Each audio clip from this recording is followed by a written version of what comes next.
Você está escutando o Cealicast, um espaço de debate sobre alfabetização, leitura e escrita.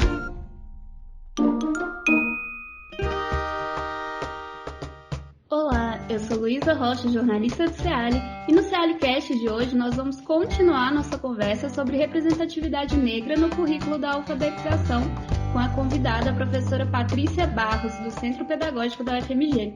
Se você ainda não ouviu a primeira parte, volte ao episódio anterior e ouça antes de continuar.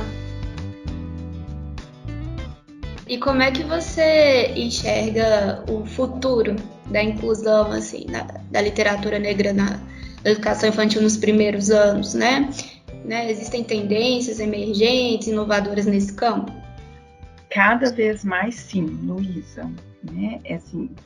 É fato de que a produção didática, a produção literária endereçada, né, aos estudantes da educação básica que circulam no mercado editorial contemporâneo, ele vem se enegrecendo, né, especialmente em função da lei, mas também as pessoas elas têm buscado uma maior conscientização.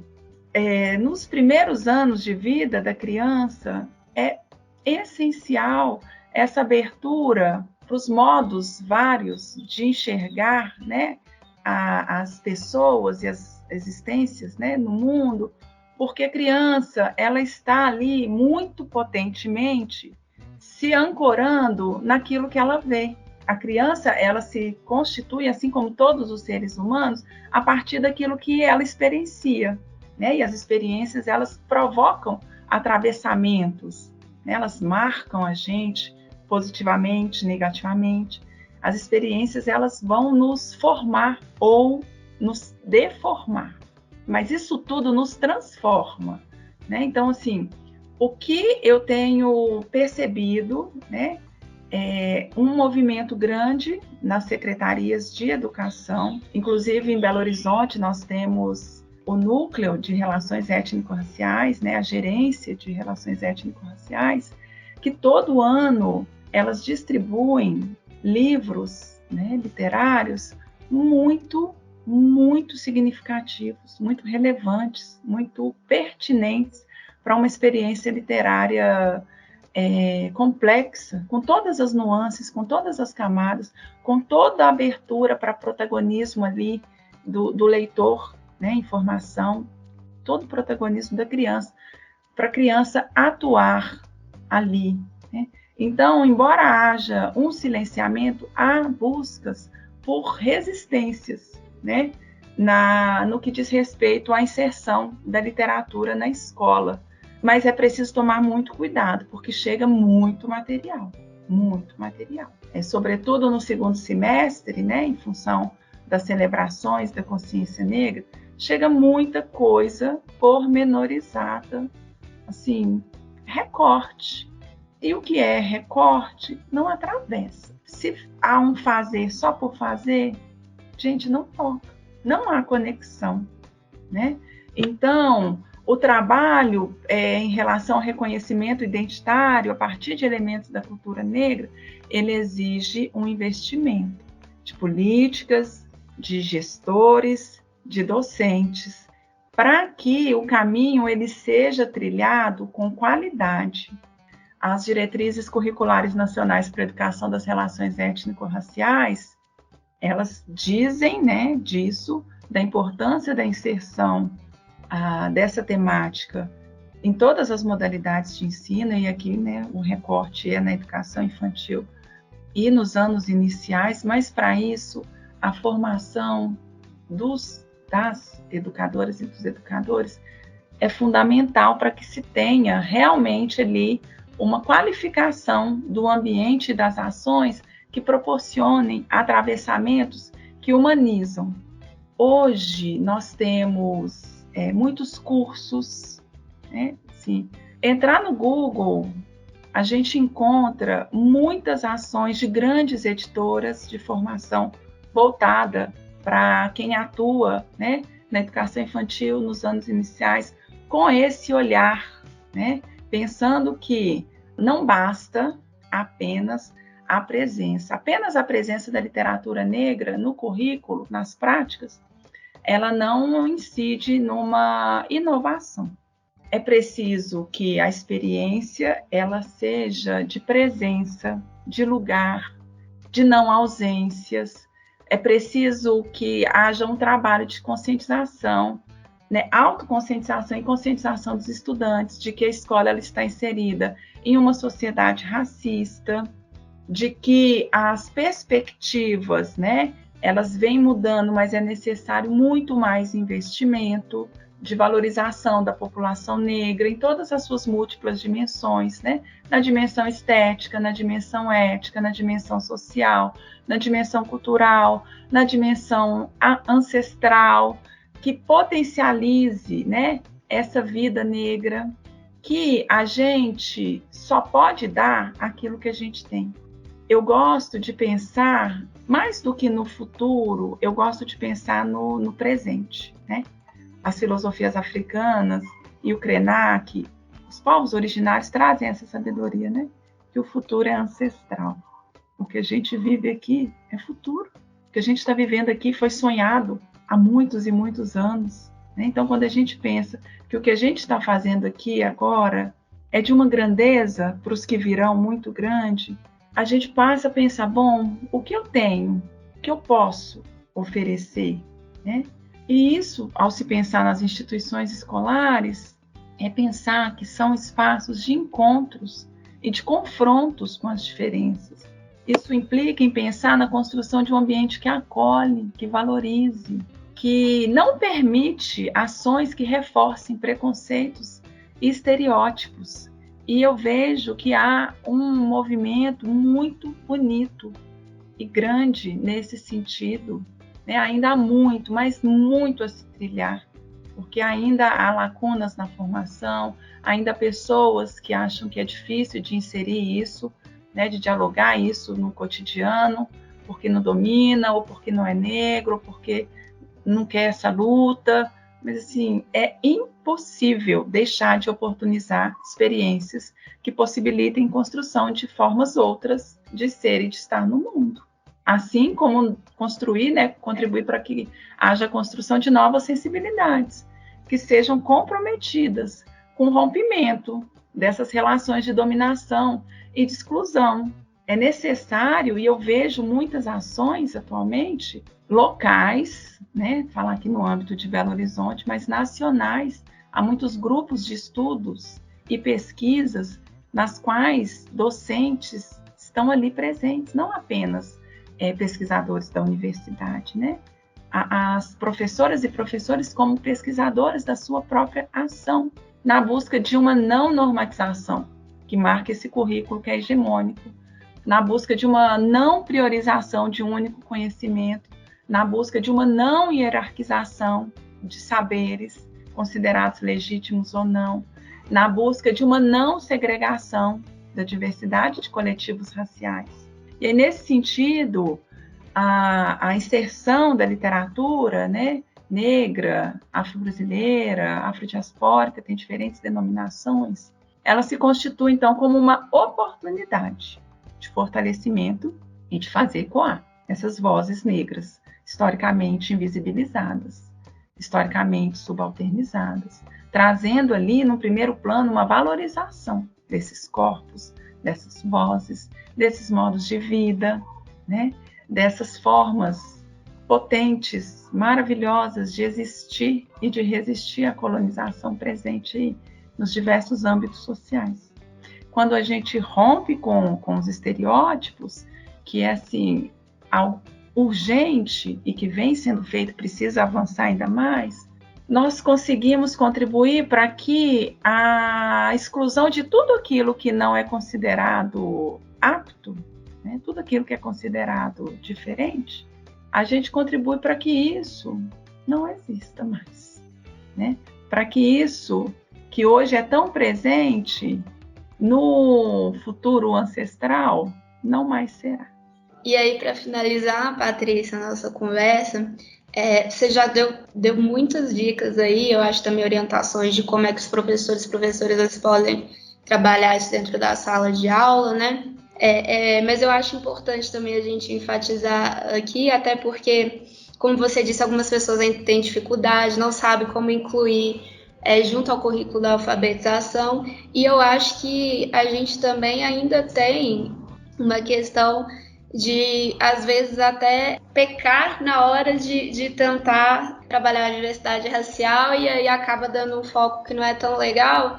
E aí, então, acho que também é importante as pessoas saberem como fazer esse tipo de coisa e onde buscar, por exemplo, se você tiver dúvida, e aí eu falo no lugar de uma pessoa não negra, quando eu tenho uma dúvida de alguma coisa, eu sempre procuro perguntar, porque às vezes a gente tem mesmo, porque eu não tenho a vivência, né, de uma pessoa negra. Então, eu acho importante a gente pontuar isso também. Sim. Bom, eu gosto sempre de demarcar que eu estou tão no caminho inicial nesse processo, né? Eu estou engateando. E quando eu vejo as minhas práticas, minha primeira produção desse projeto Áfricas e Eu, mas tem tantos erros conceituais ali presentes. E como, né? É isso que você trouxe, é buscando conhecimento. Eu não conheço, não tenho repertório de obras. Então, assim, busque em portais, por exemplo, no GL10. É um portal, né, com muitas e muitas informações que são feitas por uma equipe que há décadas lideram estudos no campo da educação das relações étnico-raciais, né? Então, no campo da literatura, tem o portal Literafro na UFMG, tem o GEPLAN, que é o grupo de pesquisa de literatura e ancestralidade negra, é um grupo de pesquisa da PUC, tem muitos seminários, inclusive eu faço parte desse grupo, e eu venho buscando constantemente me aprimorar. Né? Não é dominar, e eu não conheço muitas obras. Muitas vezes é melhor a gente ter um acervo com 5 títulos que sejam potentes e que se abram ao diálogo e que tragam ali novas significações do que você ter 30 que você não leu, que você não conhece e que você só pegou em função da representatividade. Um exemplo, tem uma obra, eu não vou citar o nome para preservar, mas tem uma obra que está sendo muito divulgada de uma criança, né, adotada e que ela, em num dado momento, ela não se aceita. E aí ela não aceita mais nenhum tipo de alimento marrom, o bolo de chocolate que eu trouxe ali no início. E a mãe, em nenhum momento, ela problematiza o porquê da não aceitação. Não tem ali um questionamento, né, de quais são os atravessamentos que levaram aquela criança a querer negar a sua identidade, porque isso é uma coisa constante, algo constante, né? A Luana Tolentino, eu vi uma fala dela muito tocante ao se reportar uma entrevista que ela fez para uma grande mídia, que ela rezava todas as noites para ela acordar branca, com cabelo liso, porque ela queria ter rabo de cavalo. Esse é um tipo de atravessamento que eu, como não retinta, eu jamais tive. Né? Então, assim, é preciso buscar conhecimento para não errar, porque, assim, gente, docência é estudo, ser humano nesse mundo é estudo. A gente não pode se alienar a tudo que está aí ao nosso redor. É muita coisa, a gente precisa de um posicionamento. As tecnologias de informação, elas estão aí para todas as pessoas, né? Há ainda muitas lacunas em relação à distribuição, ao acesso, mas nas escolas, por exemplo, todas as pessoas que estão ali naquele ambiente têm acesso a isso. Então, cabe ao gestor buscar, né, incentivar cada vez mais essas práticas ali. E é importante pensar que, embora, né, essa produção ela ainda seja lacunar, a gente tem aí um campo de conquistas enormes. E qual é o parâmetro, na minha prática, para não cometer erros conceituais grotescos, né? E aí não vou nem falar para não cometer erros conceituais, porque todo mundo está apto. Eu estou sujeita ali o tempo todo, porque tem pessoas que têm muito mais estrada nesse campo do que eu. Um principal, um dos, mas assim, esse eu sempre uso. Qual é ali a imagem que eu estou fortalecendo? É uma imagem estereotipada? É uma imagem de sofrimento? Porque isso está muito vinculado, né? Vou falar vou conscientizar racialmente, eu vou trazer a história da escravidão. Não somente, né? Inclusive eu acho mais adequado ao período de escravização. As pessoas, elas foram escravizadas. Então, assim, o que eu estou trazendo ali evidencia uma real beleza, uma estética, uma potência, né? Ela abre para que aquelas crianças e jovens, elas não tenham apenas um referencial estético de personagens. E aí as escolhas, elas vão se fazendo. E quem falar aqui do ambiente educacional? Quem é responsável por isso? Todas aquelas pessoas que promovem relações afetivas junto à leitura, né? Então, no âmbito familiar, pais, mães, avós, tios, vizinhos, e a gente sabe que é lacunar a distribuição e o acesso ao livro. Aí, olha o papel da escola em fomentar projetos em que viabilizem, né, sacola de leitura. Isso é amplamente divulgado nas escolas, eu não estou trazendo nada de inovação. Mas a inovação, ela se dá aí com um olhar no recorte étnico-racial. Potente, livro potente. Não um livro que fica simplesmente, que é importante, não desmerecendo, mas que não fique só na luta da conscientização.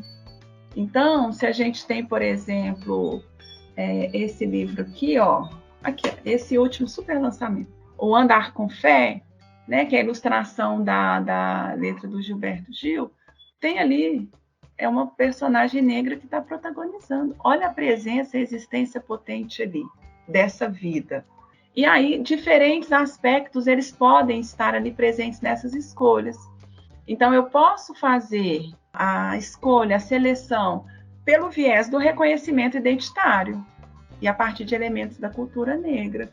Então, eu posso trabalhar, por exemplo, com um livro da Sônia Rosa, da Tambor de Crioula, né? Eu posso trabalhar com Benedito, que é para educação infantil, é um livro maravilhoso, que é de um bebê que tem uma relação linda com o tambor. Eu posso trabalhar com o Menino Coração de Tambor. E aí eu preciso ir fazendo seleção, porque não somos nós quem escolhemos os livros, né? O Daniel Goldin é um teórico mexicano que ele fala que são os livros que nos escolhem. Então, assim, as listas são importantes? Sim, eu cresço muito com as listas, né? Como uma boa professora, eu amo listinha, mas a gente precisa conhecer, entrar em contato, né, com essas obras. Então, assim, um dos aspectos é esse. Outro aspecto, por exemplo, os laços de afeto, criação de memória bonita, não memória de dor. Isso a gente já tem que chega. Criar memória bonita. Então, assim, o livro Tanto é um livro em que uma criança, ela vive com a sua família a celebração de um aniversário. E é de uma grandeza.